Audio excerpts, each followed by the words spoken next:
Oke, sekarang Mama akan membacakan cerita rakyat yang berjudul Lutung Kasarung. Sebelum Mama lanjut baca cerita, jangan lupa subscribe-nya ya. Oke.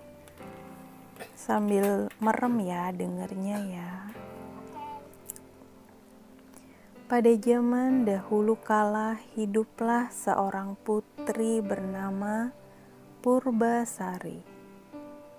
Dia merupakan anak bungsu dari Prabu Tapa Agung yang merupakan raja kerajaan Pasir Batang. Purbasari memiliki 6 orang kakak perempuan, yaitu Purbararang, Purbadewata, Purbaendah, Purbakencana, Purbamanik, dan Purbaleuih.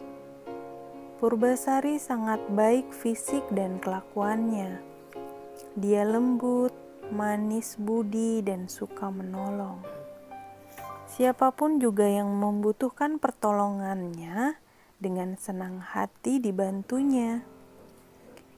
Selain hatinya yang elok, Purbasari juga memiliki paras yang cantik dan rupawan. Setiap orang yang melihatnya pasti jatuh hati pada pandangan pertama. Sayangnya kecantikan dan kebaikan hati Purbasari tidak menurun dari kakak sulungnya Purbararang yang berperangai sangat buruk. Walaupun cantik, Purbararang sangat kasar, sombong, kejam, dan iri hati terhadap siapapun. Setelah bertahta dalam waktu yang cukup lama, Prabu Tapa Agung berniat turun tahta. Telah dipikirkan masak-masak bahwa untuk melanjutkan kepemimpinannya, dia akan menunjuk Purbasari. Sang Prabu telah mengamati selama puluhan tahun bahwa Purbasari adalah sosok yang paling pantas menggantikannya, bukan Purbararang, walaupun Purbararang adalah anak sulungnya. Pemikiran dari Sang Prabu yang bijaksana ini terutama karena sifat dan perilaku anak sulungnya yang buruk. Prabu Tapa Agung khawatir jika Purbararang menjadi raja, maka ketentraman dan kedamaian kehidupan rakyat akan terganggu dan bahkan menjadi rusak akibat kepemimpinan Purbararang yang memiliki sifat sangat buruk. Di hadapan seluruh pembesar kerajaan dan juga ketujuh putrinya, Raja Prabu Tapa Agung menyerahkan tahtanya kepada Purbasari. Prabu Tapa Agung lantas meninggalkan istana kerajaan untuk memulai hidup baru sebagai petapa. Purbararang sangat marah luar biasa mendapati tahta kerajaan Pasir Batang diserahkan kepada adik bungsunya dan tidak kepada dirinya. Maka berselang 1 hari sejak penobatan Purbasari menjadi ratu kerajaan Pasir Batang, Purbararang menghubungi Indrajaya tunangannya. Keduanya kemudian meminta bantuan nenek sihir untuk mencelakai Purbasari. Nenek sihir jahat memberikan boreh, zat berwarna hitam yang dibuat dari tumbuhan, kepada Purbararang. Nenek sihir itu berkata, "Semburkan boreh ini ke wajah dan seluruh tubuh Purbasari." Purbararang segera melaksanakan pesan dari si nenek sihir. Boreh itu disemburkan ke wajah dan seluruh tubuh Purbasari. Akibatnya di seluruh tubuh Purbasari bermunculan bercak-bercak hitam yang mengerikan. Dengan kondisi tersebut, Purbararang memiliki alasan untuk mengusir Purbasari dari istana. Orang yang dikutuk hingga memiliki penyakit mengerikan ini tidak pantas menjadi ratu kerajaan Pasir Batang. Sudah seharusnya dia diasingkan ke hutan agar penyakitnya tidak menular, kata Purbararang. Purbararang kemudian mengambil tahta kerajaan Pasir Batang. Dia memerintahkan Uwak Batara yang merupakan penasehat istana mengasingkan Purbasari ke hutan. Ketika Purbasari tengah diasingkan di hutan, terjadilah masalah besar di Kayangan. Pangeran Guruminda tidak berkenan menikah dengan bidadari kayangan seperti yang diperintahkan Sunan Ambu ibunya. Pangeran Guruminda hanya berkenan menikah dengan perempuan yang kecantikannya setara dengan Sunan Ambu ibunya. Sunan Ambu menjelaskan bahwa sosok perempuan yang secantik dirinya hanya akan ditemui Pangeran Guruminda di dunia manusia. Namun jika Pangeran Guruminda bersikeras ingin menemui wanita sesuai keinginannya itu, dia harus pergi ke dunia tidak dalam bentuk pangeran, melainkan harus dalam wujud penyamaran berupa lutung. "Lutung Kasarung namamu," kata Sunan Ambu. "Apakah engkau bersedia melakukannya?" Pangeran Guruminda menyatakan kesediaannya. Setelah menjelma menjadi seekor lutung kasarung, Pangeran Guruminda segera turun ke dunia manusia. Dia tiba di hutan. Dalam waktu singkat saja, lutung kasarung sudah menjadi raja para lutung dan kera di hutan tersebut. Hal ini sangat wajar karena tidak ada kera dan lutung yang mampu menandingi kesaktiannya, kecerdasan, dan kekuatan dari Pangeran Guruminda. Lutung Kasarung mengetahui keburukan dan kekejaman dari Purbararang yang bertahta sebagai ratu di kerajaan Pasir Batang. Lutung Kasarung atau Pangeran Guruminda benar-benar ingin memberi pelajaran kepada ratu yang kejam itu. Maka ketika dia mendengar rencana Purbararang mencari hewan kurban di hutan, Lutung Kasarung membiarkan dirinya ditangkap oleh orang-orang suruhan Purbararang. Sebelum dijadikan hewan kurban, Lutung Kasarung tiba-tiba mengamuk dan menimbulkan kerusakan di istana Pasir Batang. Para prajurit kerajaan Pasir Batang yang berniat menangkapnya dibuat tidak berdaya. Kalang kabut semua yang berniat meringkusnya. Lutung Kasarung sepertinya menunjukkan permusuhan dengan semua prajurit kerajaan Pasir Batang. Melihat kondisi prajuritnya yang terus terdesak, Purbararang meminta Uwak Barata untuk menjinakkan Lutung Kasarung. Anehnya saat Uwak Barata maju ke medan laga, Lutung Kasarung seperti tidak berniat menyakiti Uwak Barata. Bahkan saat Uwak Barata menangkapnya, Lutung Kasarung tidak melawan.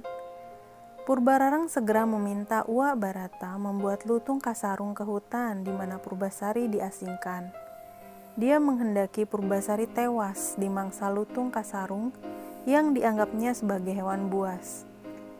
Uwak Barata lengser membawa Lutung Kasarung ke hutan di mana Purbasari diasingkan. Uwak Batara lengser, yakin bahwa Lutung Kasarung bukanlah hewan biasa. Oleh karena itu dia memberikan pesan kepada Lutung Kasarung saat mereka bertemu Purbasari. "Lutung, putri yang saat ini ada di depanmu adalah putri dari Prabu Tapa Agung. Ia adalah putri yang baik hati dan seharusnya menjadi ratu kerajaan Pasir Batang. Hanya karena kekuatan jahatlah dia diasingkan dan tersingkir ke hutan ini. Oleh karena itu, hendaklah engkau menjaga junjungan kami ini." Lutung Kasarung menganggukkan kepala tanda mengerti. Maka sejak saat itu Lutung Kasarung menjadi penjaga sekaligus menjadi sahabat dekat Purbasari. Dengan hadirnya Lutung Kasarung di sisinya membuat kesedihan Purbasari perlahan sirna. Dia mendapatkan sahabat yang menghibur dan melindunginya. Untuk memenuhi kebutuhan sehari-hari, Lutung Kasarung memerintahkan para kera untuk membawa makanan dan buah-buahan untuk Purbasari. Kelembutan hati, kebaikan, dan sifat baik Purbasari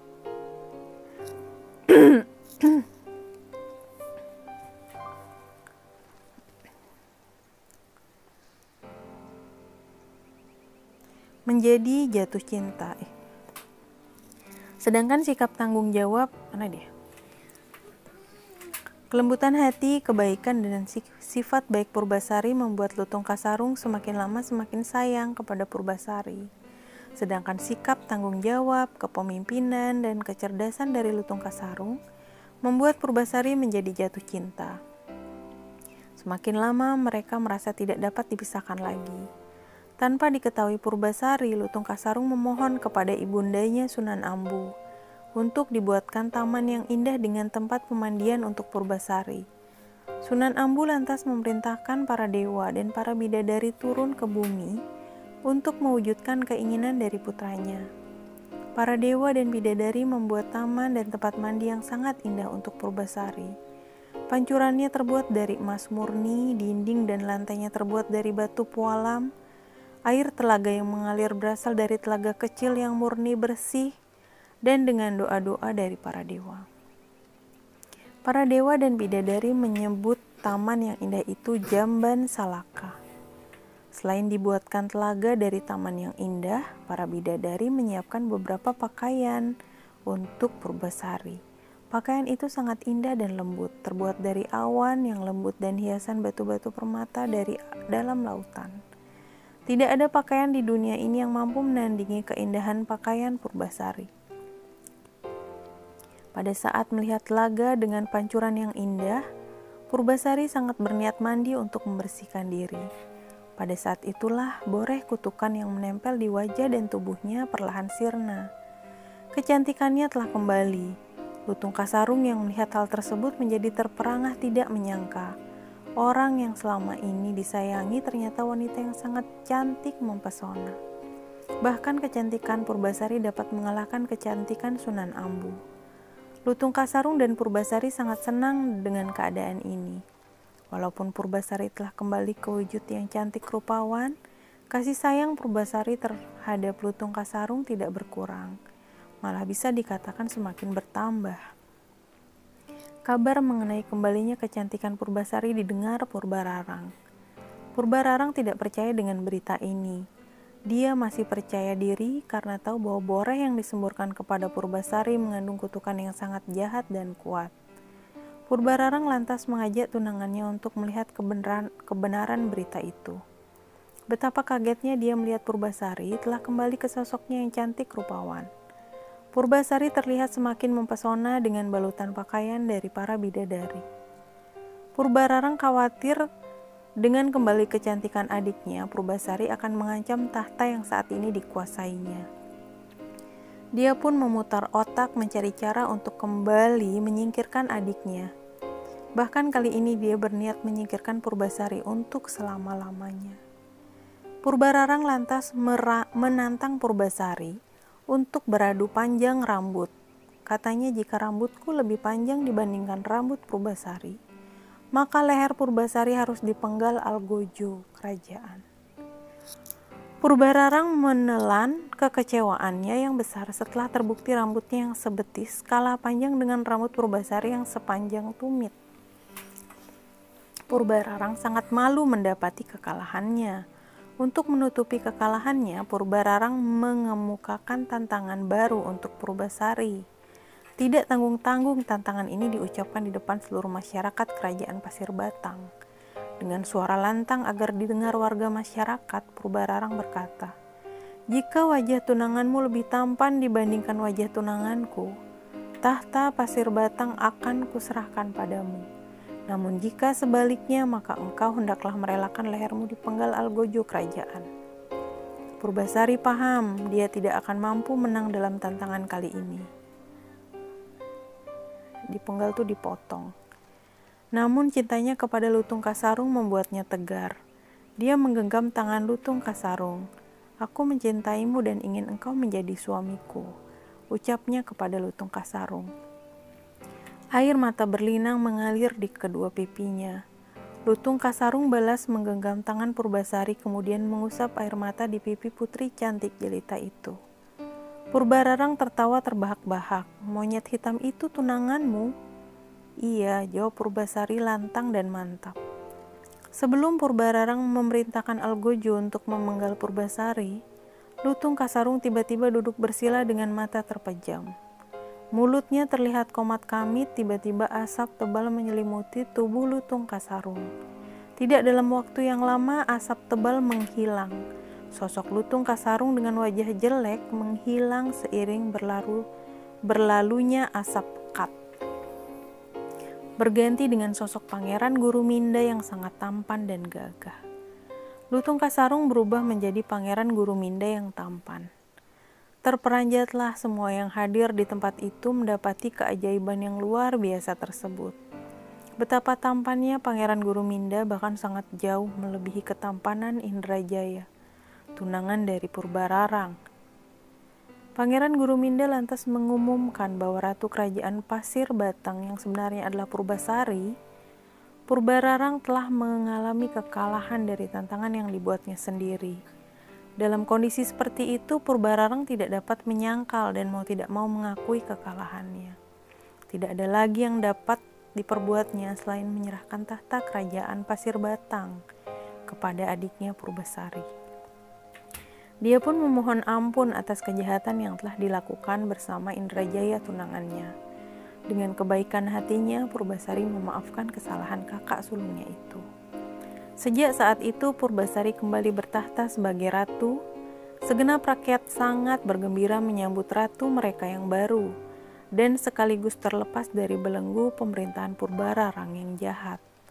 Mereka semakin berbahagia mengetahui bahwa ratu mereka Purbasari menikah dengan Pangeran Guruminda yang tampan dan gagah. Purbasari dan Pangeran Guruminda hidup bahagia. Pesan moral dari cerita Indonesia Lutung Kasarung adalah kebenaran dan kebaikan akan dapat mengalahkan kebatilan dan kesewenang-wenangan. Kebenaran pada akhirnya akan keluar sebagai pemenang. Selesai.